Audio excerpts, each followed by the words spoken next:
Caspian Sea, Earth's richest dead zone revealed. The $15 trillion Vanishing Act. The rigs were never meant to stand on dust. Crane arms froze above a cracked seabed, pipelines arched like ribs, and the harbor pilots in Aktau watched their depth gauges slide towards zero. Over the last decade, the Caspian fell about 114 centimeters, roughly 7 centimeters a year. Get this, the world's bracing for rising seas, this one is bleeding out.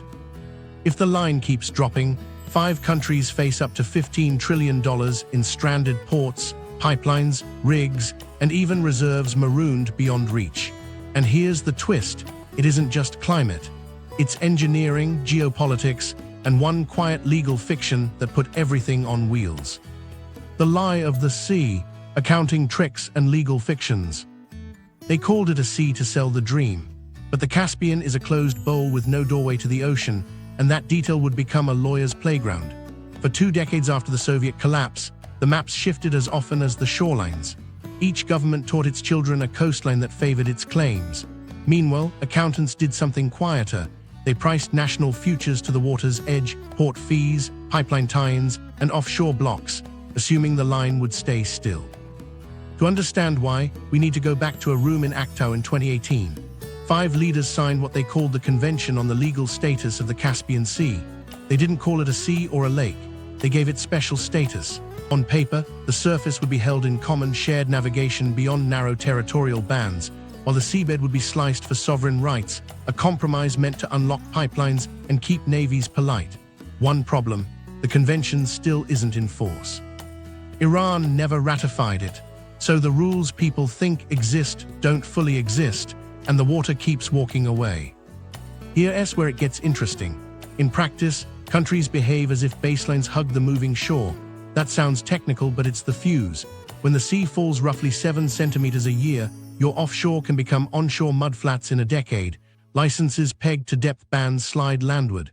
Transit zones pinch. Insurance riders that assumed water over metal start to fail when metal meets air. Contracts don't like motion, neither do balance sheets. Meanwhile, the sea vs. lake debate hit a power play. If the Caspian were a normal sea, UNCLOS rules would shape everything: exclusive economic zones, transit rights, dispute settlement. As a lake, co-owners could split or share however they pleased. The special status split the difference, which suited the biggest neighbor with the biggest river.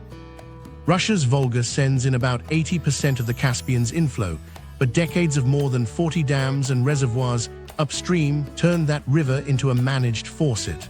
On paper, the Caspian's rules live in Aktau. In reality, the switch sits hundreds of kilometers north behind concrete. While that was happening in Moscow's water agencies, ministries in Baku, Astana, and Ashgabat built budgets on shoreline access. Port authorities booked throughput 5 years out.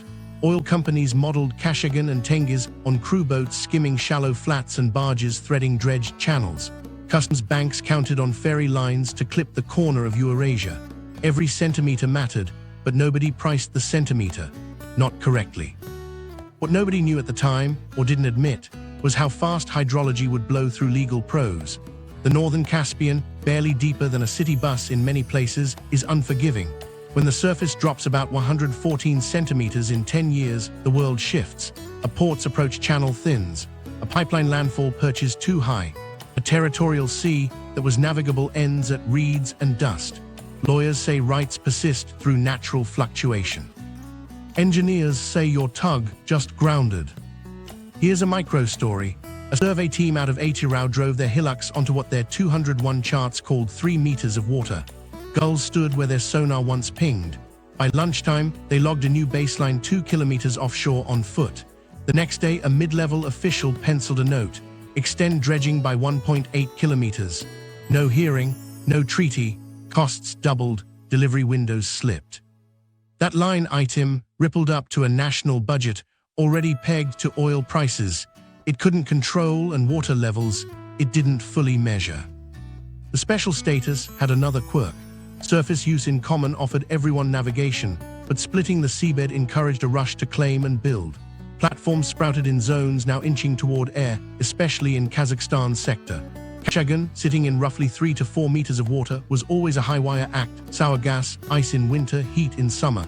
The sea designation made it glamorous, the lake reality made it fragile. As the depth slipped, the permitting logic stayed stuck. If your concession is valid, but your barge can't reach, the contract lives while the project suffocates. Meanwhile, across the water, Azerbaijan charted its offshore future into the southern gas corridor. Splitting the seabed made sense for pipelines, but look at the loophole. The 2018 convention's promise is still in a ratification queue.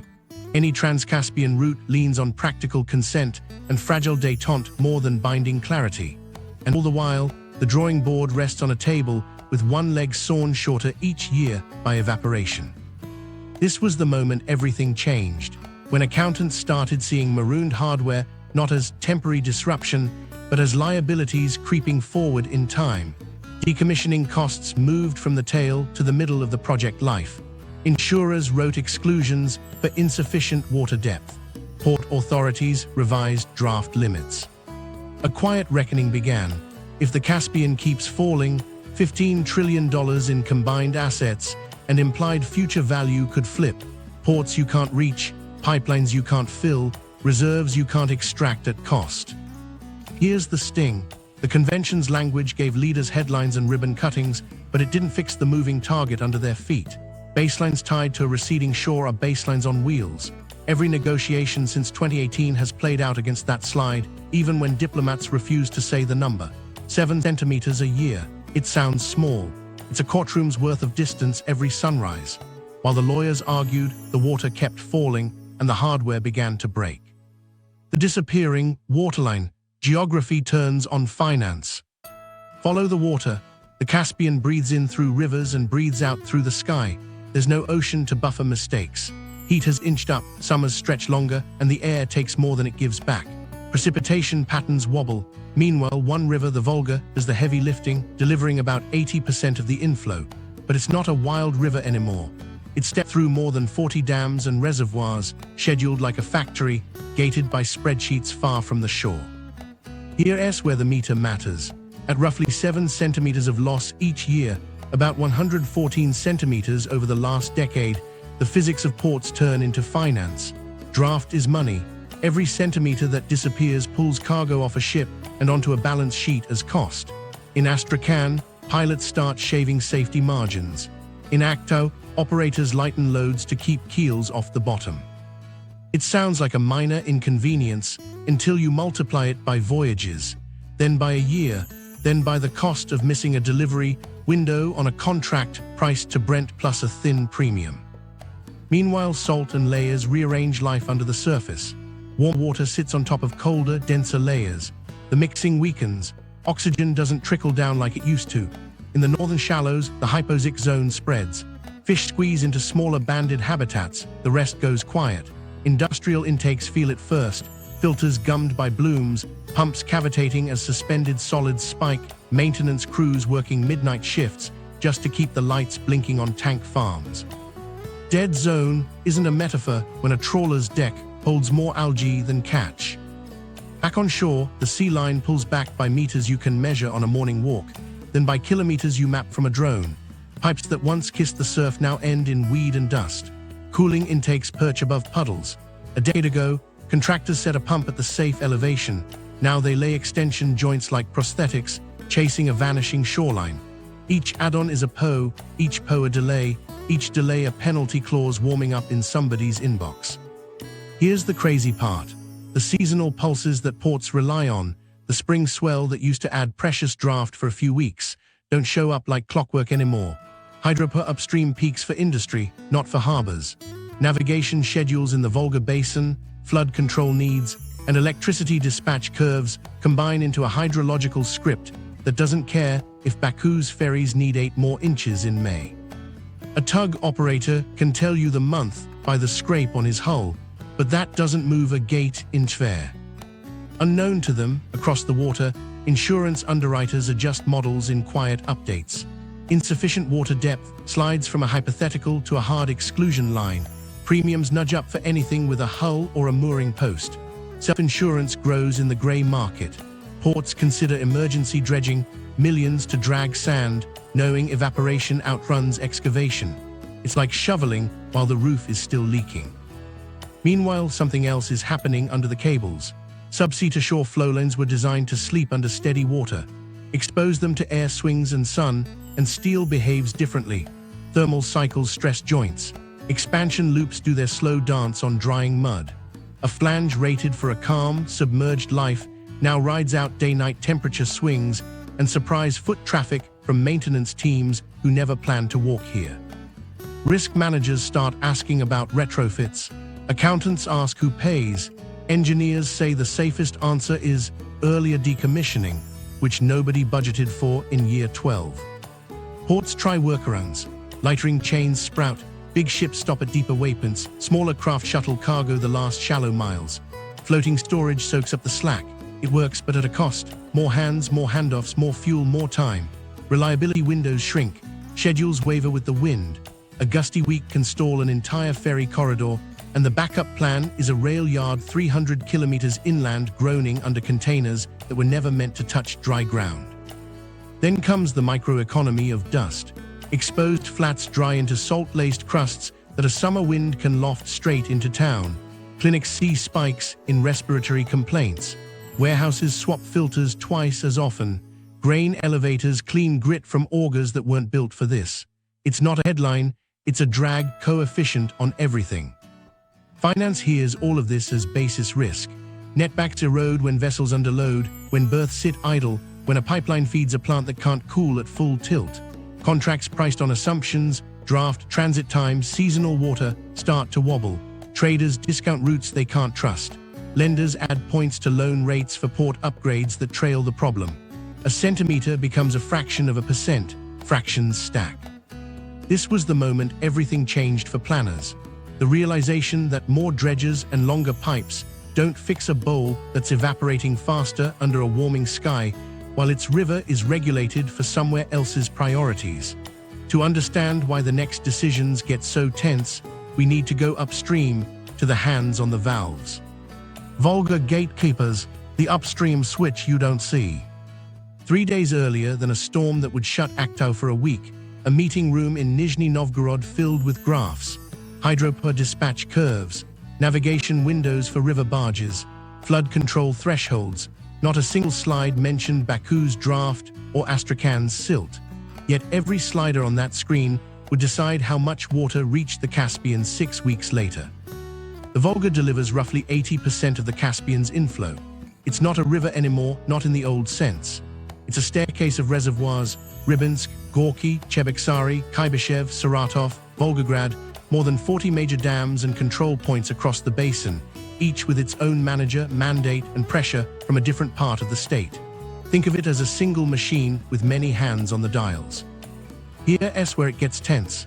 Power utilities want steady releases to meet industrial demand. River shippers want higher water during their navigation season. Flood managers keep room in the lakes for spring melt. Environmental authorities push for pulses to trigger fish spawning in the lower Volga Delta. Add drought years, heat waves, and a war economy gobbling megawatts. The Caspian isn't on the agenda, it's the sump at the end of everyone else's plan. A port pilot down south reads the result in centimeters. One upstream policy tweak, holding back a little longer to fill a reservoir before peak summer loads, means the spring bump that used to grant an extra 10 to 15 centimeters of draft in May now arrives in June, or not at all. In Baku, a ferry schedules a heavy roll-on load around that window. It misses. Lightering bills stack. A contract penalty lands. Meanwhile, something else is happening in the delta. Fish that once keyed on snowmelt surges to move and spawn now meet a flat line. Sturgeon, already hammered by poaching and habitat loss, lose another cue. Local fishers talk about silent springs, no run, no catch, no payday. The ecosystem thread and the logistics thread not together, then fray. From Moscow's perspective, the math looks rational. Keep turbines spinning when aluminium smelters peak. Time releases to protect riverbank towns from overflow. Maintain barge depth to move grain. But down in the Caspian, where the bowl only breathes out to the sky, those optimizations subtract from one place. A centimeter withheld upstream is a centimeter not gained at sea level. Over a decade, with evaporation running around 7 centimeters of loss each year, The compounding is brutal. There's also the opacity. Data sharing between basin managers and Caspian ports lives in a gray zone of advisories, not guarantees, phone calls, not treaties. A dry memo says anticipated release increase second half Q2, and a harbor master bets millions on dredging schedules and staffing rosters that might not match the river's mood. When the gates do open without warning, catching up after a dry spell, silt dumps where channels were just cut. Dredgers re-dredge, budgets bleed. Here's a micro story. In late April, a dispatcher in Volgograd juggled conflicting orders, hold to protect upstream banks already waterlogged by rain, and release to meet a grid spike. They split the difference. Downstream, a Kazakh contractor had timed a barge conv, bringing crane parts for a port retrofit, counting on that historical spring lift. The lift didn't materialize. The convoy anchored out on the margin. 2 weeks of burn rate later, the project slipped to autumn. By winter, ice would seal the northern shallows, a 9-month delay born from a 2-week hedged release. Officials will tell you coordination is improving. There are basin councils, technical committees, modeling teams, and there are genuine constraints. Rainfall is down in some subcatchments, heat is up, evaporation off those vast reservoir surfaces steals as much as mistimed gates. But there's a structural truth. The Volga was engineered to serve land, not a sea. Every benefit cashed upstream becomes a cost downstream that no single agency has to book. While that's happening in conference rooms, unannounced releases ripple out as surprises you can't insure. A port loader schedules overtime for a midnight push, only to find berths too shallow. A refinery cuts runs because its cooling intake lost head pressure in a hot spell. Emergency dredging crews get the call again. Politicians stage shoreline visits, promise task forces, and then stare at river maps that belong to another ministry. Now remember, this is a basin where the legal regime calls the Caspian a body with special status, but puts no hard obligations on the river that feeds it. The 2018 Aktau fanfare never came with a hydrological annex, and Iran's non-ratification keeps it from full force. You can split the seabed, you can promise shared surface navigation, but you can't legislate a centimeter at the mouth of the Volga if every lockmaster upstream answers to a different clock. What nobody knew at the time, or pretended not to, is that crisis doesn't announce itself with a single bad year. It arrives as a pattern of almosts, almost enough draft, almost on time, almost safe for spawning. Ports respond with duct tape fixes, temporary suction lines, rented barges, borrowed tug horsepower, until temporary becomes permanent. Then the invoices teach the lesson policy wouldn't. This is a managed river, and the Caspian is downstream of management.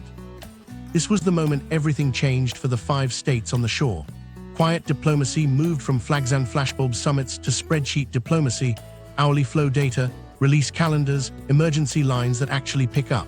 It's not glamorous, but without it, every centimeter the sky takes in the dam's delay becomes another centimeter of metal on mud, another clause triggered, another plan rewritten. Downstream, the oil fields that built fortunes were next in line to feel the gatekeepers' marooned mega projects, oil rigs, pipelines, and sinking budgets. While the meetings upstream juggled centimeters, the gamble downstream came due on steel and sulfur. Kashagan was always a moonshot in shallow water, about 3 to 4 meters on a good day, built on artificial islands to keep men and machines above winter ice and summer heat. It is one of the world's most expensive oil projects, with costs exceeding $50 billion. Engineers designed a ballet of crew boats and low-draft barges threading dredged channels, landing on causeways where sour gas hissed through pipes lined to resist corrosion. The choreography worked when the bowl held steady, then the tide that never meets an ocean slipped away. Here's where it gets real for a rig boss. A morning weather check used to mean wind and ice reports. Now it starts with a daily draft read on the access channel. A few centimeters gone, and the supply barge that carries valves, seals, and food doesn't clear the sill. Miss the window and you burn a day. Burn enough days, and your maintenance calendar slides into red zones no HSE manager will sign. Helicopters can bridge people, not tonnage. Lease more flight hours, and your logistics budget buckles. Skip a part, and your uptime math explodes. Meanwhile, flowlines that once slept in cool, constant water are waking to air. Sun bakes the upper runs in summer, freeze-thaw grabs them in winter. Expansion loops flex beyond their comfort. Coatings fade, A line that was modeled for submerged stability now rides thermal whiplash over drying silt. Inspectors log micro-movements where there should be none. The fix is either rebury deeper, expensive, slow, or reroute inland to a new landfall, which means permits, surveys, angry locals whose shoreline just moved under their feet, and months lost to approvals written for a different coastline. Unknown to them in boardrooms far from the steppe, insurers have already moved the goalposts. Casualty underwriters add insufficient water depth to exclusions. Premiums jump for anything reachable only by air some months, by barge on fewer.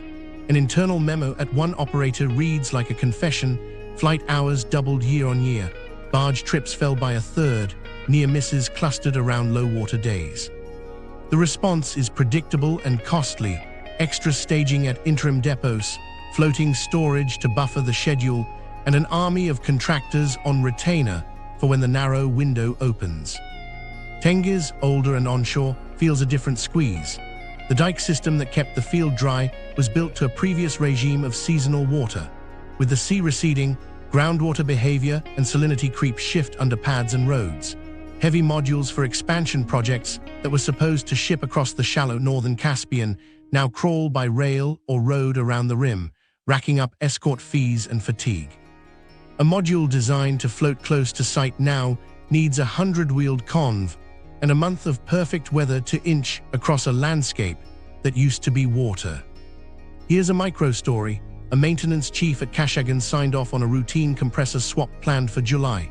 The part came by barge every year since 2014. This time the captain radioed from the outer waypoint: "We're scraping."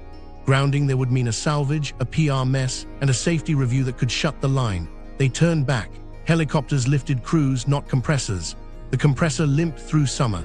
In September, after an emergency dredge, the swap happened. The delay cost $3 million in downtime and another $2 million in contingency flights and overtime. Multiply that kind of decision a dozen times across a season. Investors see the same story in different ink. Decommissioning liabilities, once parked far at the end of asset life, edge forward as a probability. If you can't guarantee safe access by water for equipment heavier than a helicopter can carry, your abandonment plan gets riskier and pricier. Auditors nudge provisions up.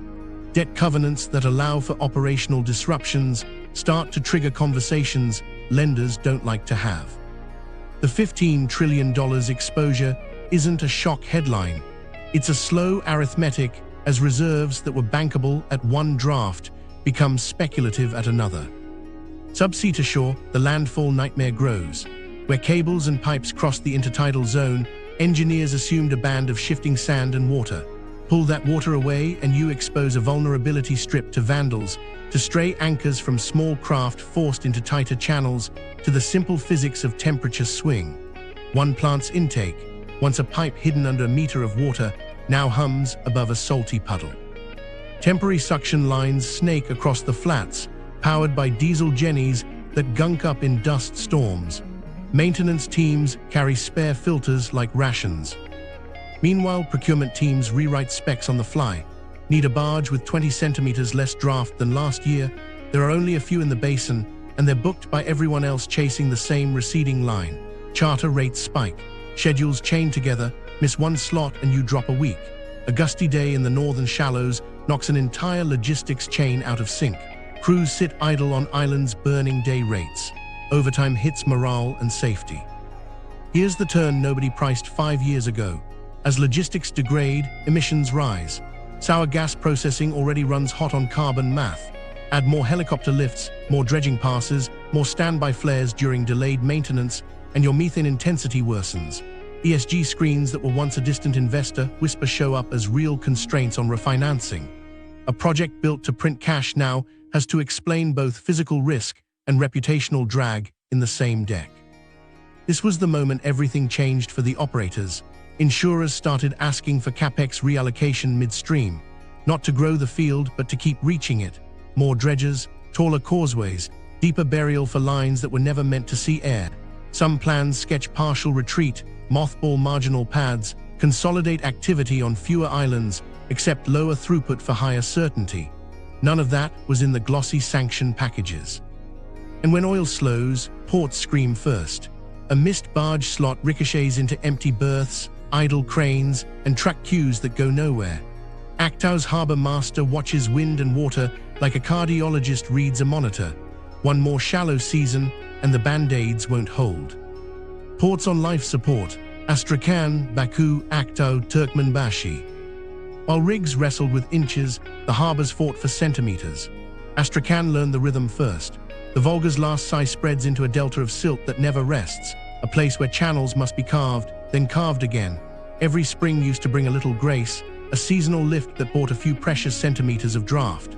Now, with the sea dropping about 7 centimeters a year and the upstream pulses misaligned, dredgers chase a finish line that keeps walking away.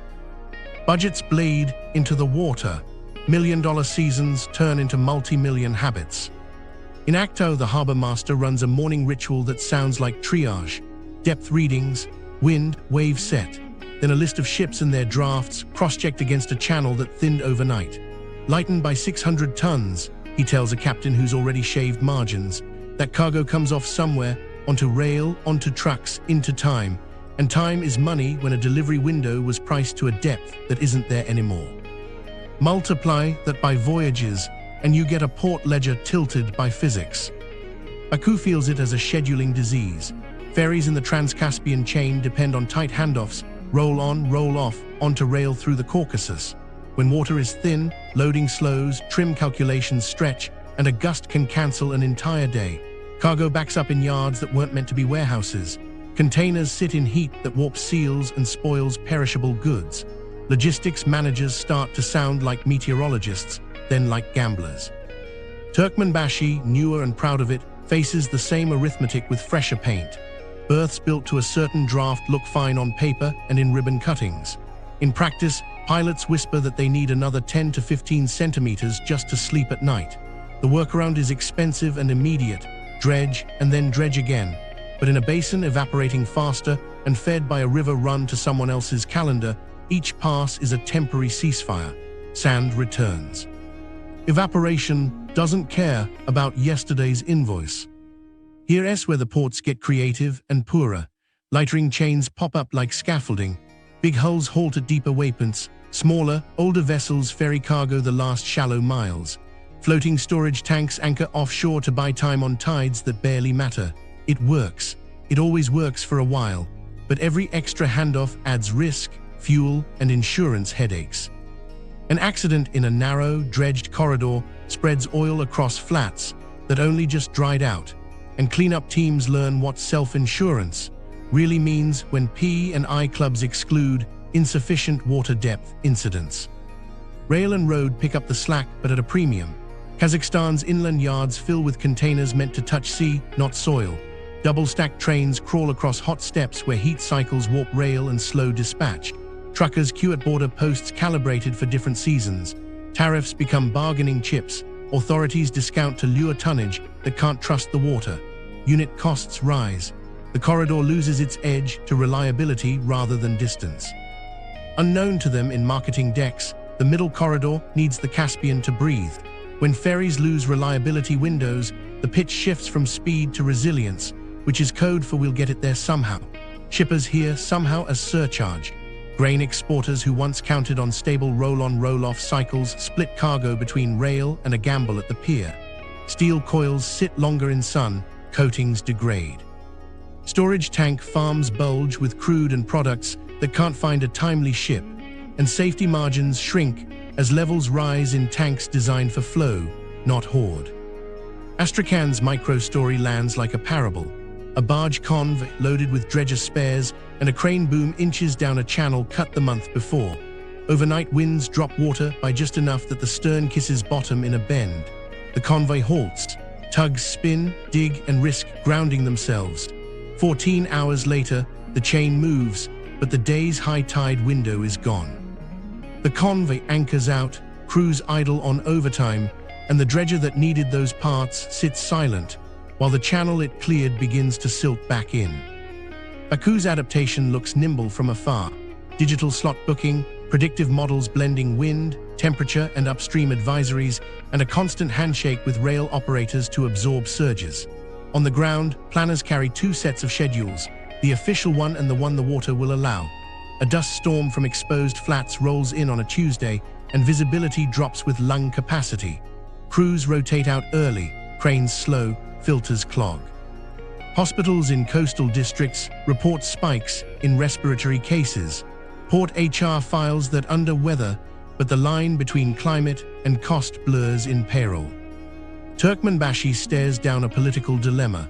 Announce deeper dredging and you admit the basin is slipping. Don't announce it, and insurers price the hint they already see in satellite bathymetry. So they do both, quiet tenders for more cutter suction hours and loud groundbreakings for inland logistics parks complementing the port. It's a hedge dressed as a plan. Aktau's harbor pilots learn new rules of thumb. A crosswind at 12 knots on a day 3 centimeters below last week's mark means cancel the heavier ferry first. The captain who argues hardest is the one whose charter rate spikes tomorrow. Tempers fray at a quay built to move, not to wait. The economy of minutes turns into a society of delays. Here's the sting. Every workaround, lightering, floating storage, extra dredging, rail pivots, buys time but sells margin. The Caspian link in a Trans-Eurasian chain starts to look like its weakest link. Traders reroute high-value cargo to corridors with fewer maybes. Ports that once argued over market share now swap phone calls asking to borrow vessels with shallower drafts. Everyone's chasing the same disappearing centimeters. This was the moment everything changed for the harbors, when keeping the door wet cost more than some cargoes were worth. They didn't stop. They adapted, improvised, and kept ships moving,